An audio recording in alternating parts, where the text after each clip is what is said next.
Raymond, um I really don't follow college basketball no more. But apparently this Ace Bailey guy is supposed to be pretty good. Um and I seen the insert on X talking about Ace Bailey. And I thought it was very interesting. Now, he's supposed to be one of the top players in this draft. Now, I hear some people saying that he's possibly the best player in this draft. He's better than Cooper Flag, right? And you got Dylan Harper and him who played at Rutgers together. They didn't win anything. I think Dylan Harper is Ron Harper's son.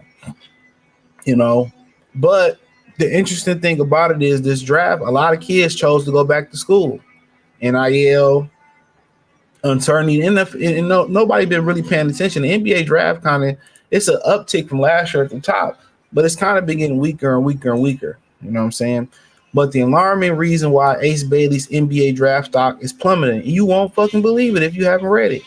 It says Rutgers freshman for Ace Bailey was long considered one of the top prospects in the 2025 NBA draft, but things are not trending in that direction. Bailey averaged 17.6 points a game, 7.2 rebounds, 1.3 assists, 1.3 blocks, 1 steal per game. Those are exciting numbers, especially considering he attempted 4.5 shots per game from beyond the arc, was listed by the school at 6'10", and I believe he actually came in at 6'8", basically 6'9", so he's about an inch shorter than that. With shoes, he's 6'10". However, during the 2025 NBA draft combine, he was disappointing physical measurements, just standing above 6'7". None of this his athletic testing seemed to jump off the page for evaluators. So he's 3 inches shorter. My bad. Tankathon got him at 6'8" and a quarter and 3/4. So his measurements already suck. He said Bailey ranked 3rd overall in our consensus mock draft, but over the past 2 days, reports are not looking great. According to Jeff Goodman, the field of 68, Bailey's camp has rubbed a lot of people the wrong way during the pre-draft process. He says, here's what Jonathan Gavani discussing why Bailey is no longer projected at number 3 to the 76ers, now giving the nod to FJ Edgecombe from Baylor. I don't know much about VJ, excuse me. I said FJ, VJ, but I don't know. They use they use how can I say it? They use advanced stats, so I don't know. It says Edgecombe appears to be the leader in the clubhouse currently, with Bailey losing momentum after refusing to visit, initially unsatisfied with his search for a proven path to development. However, Bailey is scheduled to work out in Philadelphia at the end of this week, and we'll see if he's able to sway the tides in his favor. Feedback from his interview at the draft combine in Chicago was not all that positive, with some teams expressing concerns about lack of preparation and focus. NBA executives say Bailey has been polarizing in internal front office conversations because of the questions about his feel for the game or lack of polish, creating a wide draft range than initially anticipated. Gavini elaborated later about why he now has Bailey falling to number 6. Overall, Bailey's pre-draft workout strategy has perplexed some observers, and he has yet to conduct a single known workout to date, having declined invitations from several teams within his draft range.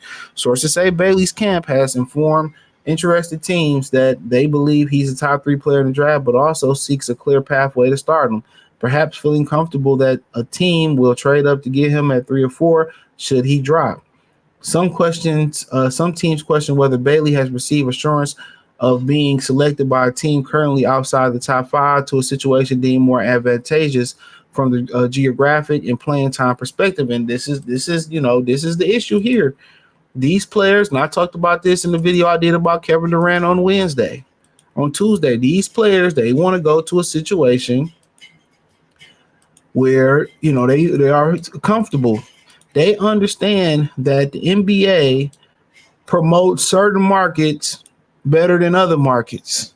If you go to Atlanta, Detroit, Indiana, Milwaukee, then you ain't gonna win. That's a fact. You're not gonna win. So now these players are saying, you know what? I want to go somewhere where I'm gonna be a star, where I'm gonna win, or at least I'm gonna have a good time. Miami, New York, I'm partying, have a good time, Houston or something like that. They want to get there. But the problem is, they hate people for trying to manipulate the draft. Look at what Shedeur Sanders and what happened with Deion Sanders. Remember when Glenn Big Dog Robinson, he was the reason they put the rookie pay scale in. People forget that. When he asked for $100 million coming out of college, I believe he went to Purdue, and he told them, because I'm worth it. He said, because I'm worth it. And they never, how can I say it? They never let big dog Glenn Robinson, they never let him enjoy the success that he should have been joining in NBA. They suppressed his success in the NBA. That's a fact. He never got the credit because he asked for $100 million. They destroyed his career, similar to Jermaine O'Neal. He said after they did the Malice in the Palace, he would be left out of NBA recognition. He would go to the NBA All-Star weekend, and he would be an All-Star participant. They wouldn't have his banner nowhere around. They exiled him. How you get whiteballed and you an active player, and they did that to those guys. So if you don't play the game, you know what I'm saying, that's what it is. So he coming in here and his team is doing a bad thing, doing a bad job. They're already gonna have his dude playing in the CBA. With buzz around Jeremiah Fears ultra positive, Ace Bailey could slip a few spots to number 6. The Washington Wizards can get a surprise opportunity to draft a special shot maker who won't turn 19 until August. You got to remember that, 19. Bailey is this is Kevin O'Connor's. Bailey is one of the more decisive names in the draft, but because of talent, there's no debate there. Bailey is a gifted shot maker when he's on the capable of putting up some ridiculously efficient scoring outbursts, but he also mix in those nights with some ice cold shooting performance and head scratching shot selection.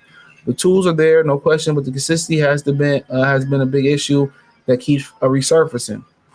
And also, when you look at it as well too, immaturity and the people around him. You look at the people around Zion. They didn't want to be in New Orleans. They didn't want to lie in New Orleans. Look what happened. But I say this: what I've read online